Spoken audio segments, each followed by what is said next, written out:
काय? नमस्कार, मी अपूर्वा. तुमचं सर्वांचं माझ्या चॅनलवर स्वागत आहे. हे आहे माझे हसबंड. हे पहिल्यांदाच माझ्यावर आज ब्लॉग बनवत आहे.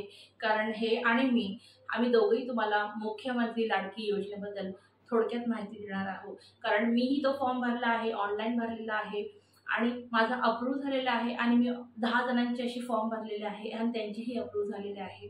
आणि म्हणून मी आज तुम्हाला कसा हे योजनेचा लाभ घेता यावा तुम्हाला पण, म्हणजे गरजू महिलांना, ह्याची माहिती देणार आहे. ठीक आहे. तर पहिली गोष्ट, ही योजना 1 जुलैपासून आलेली आहे. 1 जुलैपासून आलेली आहे. तर या योजनेसाठी कोण पात्र आहे हे तुम्हाला सगळ्यांना जाणणं खूप आवश्यक आहे. तर वयोगट आहे 21 ते 65 वय. ठीक आहे, महिलांचं. आता जी गरजू महिला आहे, गरजू म्हणजे जे ॲक्च्युली जे कामाला म्हणजे काम नाही करत किंवा ज्यांची वार्षिक उत्पन्न कौटुंबिकचं 2.5 लाखाच्या आतमध्ये आहे, ह्या महिला त्या योजनेसाठी पात्र आहे. ठीक आहे. आता अजून कोण पात्र आहे? ज्या महिलांचं रेशन कार्ड पिवळं किंवा केसरी रंगाचं आहे राशन कार्ड, ते या योजनेसाठी पात्र आहे. ठीक आहे. तर हे 2 गोष्टी खूपच महत्त्वाच्या आहे. आणि आता हे जाणून घ्या की अपात्र कोण आहे. म्हणजे या योजनेसाठी जरी महिलांना गरजू महिला असतील पण ते पात्र नाही आहे असं पण गोष्ट आहे. तर ज्या महिलांचे पती म्हणजे हजबंड ते गव्हर्नमेंट सर्वंट आहे, गव्हर्नमेंट खात्यात काम करतात किंवा इन्कम टॅक्स भरतात किंवा त्या महिला इन्कम टॅक्स भरतात, त्या या योजनेसाठी पात्र नाही आहे. ठीक आहे. आणि ज्या घरात त्यांची मिस्टरांची किंवा घरात कोणाची 4 व्हीलर आहे, गाडी आहे 4 व्हीलर, ते या योजनेसाठी पात्र नाही आहे. तर तुम्हाला इथपर्यंत तरी कळालं आहे. आणि ज्यांचं रेशन कार्ड सफेद आहे ते या योजनेसाठी पात्र नाही आहे. तर थोडक्यात तुम्हाला एवढं कळालं की पात्र आणि अपात्रची गोष्टी आम्ही तुम्हाला सांगितले. आता तुम्हाला माहिती पाहिजे की ही जी योजना आहे ह्याचा अर्ज कुठे करावा. ठीक आहे. तर खूपच सोपं आहे. कारण जेव्हा ही योजना निघालेली तर खूप सारे पहिले डॉक्युमेंट्स त्यांनी मागितलेले, जसं डॉमिसाईल सर्टिफिकेट मागितलेला आणि उत्पन्न दाखला मागितलेला, पण आता त्या सगळ्या गोष्टी काढून टाकलेल्या आहे. तर खूपच सोप्या गोष्टी आहे. तुम्हाला काय पाहिजे? तुम्हाला फक्त रेशन कार्ड म्हणजे 15 वर्ष म्हणजे पूर्वीचं तुमचं कोणतंही ओळखपत्र, जसं जन्म दाखला किंवा शाळा सोडल्याचं सर्टिफिकेट असेल किंवा वोटर ID असेल. ठीक आहे. आणि किंवा म्हणजे अजून काय लागेल? वोटर ID, पॅन कार्ड नाही एवढं किंवा अधिवास प्रमाणपत्र. म्हणजे तुमच्याकडे हे जरी काही नसलं ना तर तुम्ही तिकडे राहता रेसिडेन्स सर्टिफिकेट पाहिजे. ठीक आहे. तेही चालेल जर ह्याच्यामध्ये कोणतीही गोष्ट तुमची हरवली गेली असेल. कारण की काही कारणांच्या गोष्टी हरवल्या जातात. तर ह्या गोष्टी तुम्ही एक रेसिडेन्स सर्टिफिकेट पण बनवू शकता. ठीक आहे. तर ही योजना, ह्याचा अर्ज कुठे करावा हे आपण जाणून घेऊया. आता ज्या महिला जसं त्यांना माहीत नाही की कुठे करावा, कसा करावा, तर त्याच्यासाठी खूपच सोपं मित्र होते. जवळपास कोणत्याही अंगणवाडी आहे, अंगणवाडी सेविका असतात, अंगणवाडी सेविका त्यांच्या ते स्वतः देणार. तुम्हाला ॲक्च्युली जायची गरज पण नाही आहे. किंवा तुम्ही त्यांच्याकडे स्वतःहून पण जाऊ शकता आणि सांगू शकता की मला हा अर्ज करावा आहे. तर ते तुम्हाला समोरून बोलते की हे पुरावे तुम्ही आणा. ठीक आहे. किंवा तुम्ही हे आधार केंद्र आहे ना, आधार केंद्र किंवा माय सेतू केंद्र किंवा सेवा केंद्र जे असतात तिकडे पण तुम्ही जाऊन हा अर्ज करा. खूपच मोफत आहे. तुमच्याकडे कोणी फी घेणार नाही. जर कोणी फी मागितली तर त्याच्यावर हे कारवाई केली जाईल. म्हणून ही योजना ही सरकार तर्फे आहे. तर तुम्हाला ह्याचा 1 रुपया पण फी द्यायची गरज नाही आहे. ठीक आहे. तर हा अर्ज मी कसा केला? आता माझ्या आईचा अर्ज मी अंगणवाडीमधनं केला. ठीक आहे. कारण तेव्हा मला एवढी आयडिया नव्हती. तर मी लवकरात लवकर अंगणवाडी, पण मी माझा अर्ज ऑनलाईन केला. कारण माझे मिस्टर प्रायव्हेट कंपनीमध्ये कामाला आहे आणि सध्या मी घरी आहे. म्हणजे मी पहिले जॉब करायची, आता नाही करत आहे. म्हणून मी हा अर्ज ऑनलाईन केला आहे. आता ऑनलाईन कुठे केला? आता पोर्टल पण आहे, पण ही पोर्टल जे आहे ना ह्याची पण सध्या हे चालत नाही आहे. ह्याची लिंक मी तुम्हाला देईन डिस्क्रिप्शनमध्ये. पण सध्या मी तुम्हाला ॲप सांगते. नारी शक्ती दूत करून ॲप आहे. नारी शक्ती दूत ॲप जो आहे हा तुम्हाला इझिली प्ले स्टोअरमध्ये अवेलेबल असतो. तुमच्याकडे जर स्मार्टफोन असेल, म्हणजे असं जर टचस्क्रीनवाला मोबाईल असेल, तर त्याच्यामध्ये तुम्हाला पाहिजे मी ॲपचा जो एक फोटो पण मी तुम्हाला लिंक डिस्क्रिप्शन बॉक्समध्ये तुम्हाला दाखवेन. तो तुम्ही इझिली डाउनलोड करू शकता. नारी शक्ती दूत ॲप. ठीक आहे. तर नारी शक्ती दूत ॲपमध्ये फक्त एकच पान आहे, तो तुम्हाला भरायचा आहे आणि फक्त 5 किंवा 6 डॉक्युमेंट्स आहे आणि काहीच नाही आहे आणि फक्त 10 मिनिटाचं प्रोसिजर आहे. पण आता काय आलं आहे, आता थोडा ॲप हँग होतो. ठीक आहे. तर तुम्हाला आता सारखं ट्राय, कारण की जेव्हा मी केलेला तेव्हा हा ॲप हँग होत नव्हता, पण आता भरपूर लोक जेव्हा ट्राय करतात तर ॲप हँग व्हायला लागलेला आहे, कारण करोडो जनता या योजनेसाठी फॉर्म भरलेला आहे. तर पण ॲप जो आहे तो खूपच इझी आहे, प्रोसिजर आहे, म्हणजे तुम्ही स्वतःच भराल आणि तुम्हाला पटकन कळेल की हा फॉर्म ॲक्सेप्ट झाला आहे की रिजेक्ट झाला आहे. आणि जरी रिजेक्ट झाला तर त्याचे कारण पण येतात. ठीक आहे.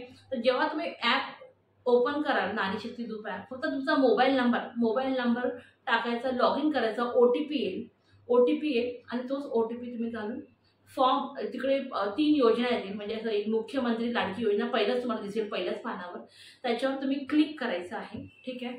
एकदा क्लिक केला तर तिकडे तुम्हाला अर्जाचा फॉर्म येईल, अर्ज करावा त्याचा फॉर्म येईल. तिकडे तुम्हाला विचारलं जाईल पतीचे नाव, तुमचे नाव, लग्नापूर्वीचे नाव, तुम्ही विवाहित आहे की अविवाहित आहेत, तुमच्या म्हणजे सगळं ॲड्रेस मागेल, तुम्ही तर राहता तो ॲड्रेस, आणि आधार कार्ड आणि राहता ॲड्रेस मागेल. आणि ग्रामपंचायत किंवा आता तुम्ही गावी राहता तर तो ग्रामपंचायत आहे ना, गावी राहता तर महानगरपालिका तुम्हाला सिलेक्ट करायचं आहे. ठीक आहे. तर हे खूपच सोपं आहे.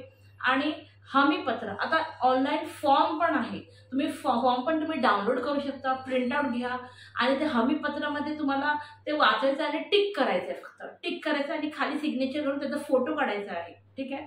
आणि काही बेसिक डॉक्युमेंट्स मी भरलेले आहे. मी काय भरलेले तुम्हाला सांगते, माझा अनुभव मी सांगते.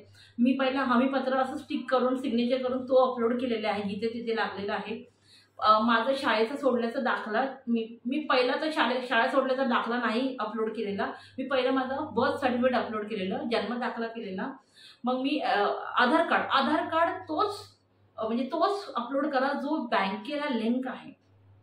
बँकेला लिंक हे जर तुम्ही अर्ज करा, खूप महत्त्वाची गोष्ट, जर तुम्ही अर्ज करता कुठेही करा, पण आधी करू नका जोपर्यंत तुमचं अकाउंट आहे. आणि जॉईंट अकाउंट करू नका, सिंगल अकाउंट करा. सिंगल अकाउंट पण तोच जर तुमचा मोबाईल नंबर आणि आधार कार्ड नंबर त्या बँकेला लिंक आहे तरच करा.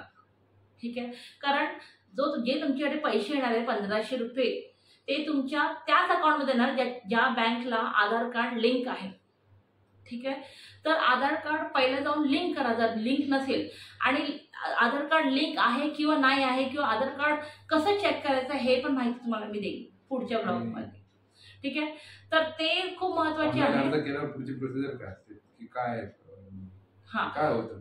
ठीक आहे. तर हमीपत्राचा फोटो घ्या. मग मी काय केलेलं, मी माझा जन्म दाखला अपलोड केलेला, आधार कार्ड पहिला अपलोड केलेलं, मग नंतरला मी रेशन कार्ड, माझं रेशन कार्ड, मी लग्न झाली तर माझे सगळे डॉक्युमेंट झालेले आहे, फक्त माझं रेशन कार्ड आईकडे आहे, मी तो अजून ट्रान्सफर केलेला नाही आहे. तर रेशन कार्डही जरी तुमचं नसेल, एक सांगते, किंवा आईकडचा पण तुम्ही अपलोड करू शकता, किंवा तुमचा पतीचाही, तुमचं नाव नसेल तरी पतीचाही रेशन कार्ड तुम्ही लावू शकता, कारण की पतीचे नाव आपण अपलोड करतो, लिहितो, तर ते पण चालेल रेशन कार्ड, त्याचा काही प्रॉब्लेम नाही आहे. ठीक आहे. तर आता हे सगळी इन्फॉर्मेशन तुम्ही केली, तुमचा लाईव्ह फोटो घेतील त्या ॲपमधून. जर तुम्ही त्या ॲपमधून नारी शक्ती ग्रुप ॲपमधून तुम्ही जर अर्ज करतात तर त्या ॲपमध्ये लाईव्ह फोटो तो तुमचा घेईल आणि तो तुम्हाला अपलोड करायचा आहे. तिकडे सबमिट बटन दाबायचं, OTP येईल, OTP सबमिट करायचं आणि ते अर्ज झाला. समजा आता तुम्ही आज अर्ज केलाय तर 5 ते 6 किंवा 10 दिवस लागेल तुम्हाला कळायला की तो फॉर्म तुमचा अप्रूव्ह झाला आहे की नाही झाला. रिजेक्ट झाला, समजा तुमचा फॉर्म रिजेक्ट झाला, काही कारणाने हा फॉर्म रिजेक्ट झाला. ठीक आहे. तर ॲपमध्ये परत जावा, केलेल्या अर्जावर क्लिक करा, परत त्याच्यावर क्लिक करा, तिकडे येईल की रिजेक्ट झालाय किंवा अप्रूव्ह झालाय. पहिला तर तुम्हाला SMS येईल, हे सगळं करायच्या अगोदर तुम्हाला पहिला SMS येईल गव्हर्नमेंटकडनं की तुमचा फॉर्म रिजेक्ट झाला आहे किंवा अप्रूव्ह झाला, तर तुम्हाला टेन्शन घ्यायची गरज नाही. जर रिजेक्ट झाला किंवा काही दुसरं कारण असेल तर तिकडे ॲपमध्ये जावा. जर तुमचा रिजेक्ट झालाय आणि तुम्ही रिसबमिट करू शकता, म्हणजे परत सबमिट करू शकता ऑप्शन असेल, तर एकच ऑप्शन, तो एकदाच चान्स मिळणार, तर त्याच्यामध्ये तुम्ही बघायचं कारण की तिकडे व्ह्यू रिझन्स असं असतं, तिकडे क्लिक करा आणि त्याच्यामध्ये बघा की का कारणाने माझा फॉर्म रिजेक्ट झालाय, काय कारण आहे. मग ते तसं बघा की बाबा हे चुकीचं, ते लोक सांगतात, कारण की माझा पहिला फॉर्म रिजेक्ट झालेला, तर मी रिझन्स बघितले, तर ते म्हणाले की हे जे 15 वर्षापूर्वीचं जे ओळखपत्र आहे ते जोडलेलं नाही आहे, पण माझा जन्म दाखला 15 वर्षापूर्वीचं, म्हणजे ऑफकोर्स मी जेव्हा जन्मली तोच दाखला मी अपलोड केला आहे, पण तरी तो रिजेक्ट झाला. मग मी माझी शाळा पासिंग सर्टिफिकेट, 10वीचं पासिंग सर्टिफिकेट मी अपलोड केलं आणि एका तासामध्ये कळालं की तो अप्रूव्ह झाला आहे. मग माझा फॉर्म, माझ्या आईचा पण अप्रूव्ह झाला. तर सगळ्यात ज्यांना टेक्निकल नॉलेज आहे, ज्यांना मोबाईल वापरता येतो किंवा ॲप, त्यांनीच ऑनलाईन करावा. आणि ज्यांना बिलकुलच समजत नाही त्यांनी म्हणजे अंगणवाडी किंवा माय केंद्र, माय सेवा केंद्र, जवळच्या शाखेमध्ये तुम्ही, हे खूपच सोपं आहे. आता समजा तुमचा फॉर्म अप्रूव्ह झाला आहे, तर पैसे कधी येणार आहे हे तुम्हाला आता पहिला प्रश्न पडला. पैसे कधी येणार? पैसे आता आपल्याला जसं माहिती पडली आहे की 15 ते 19च्या आत पैसे येणार. ते आहे जुलै आणि ऑगस्टचे दोन्ही एकत्र येणार आहे, 3,000. ठीक आहे.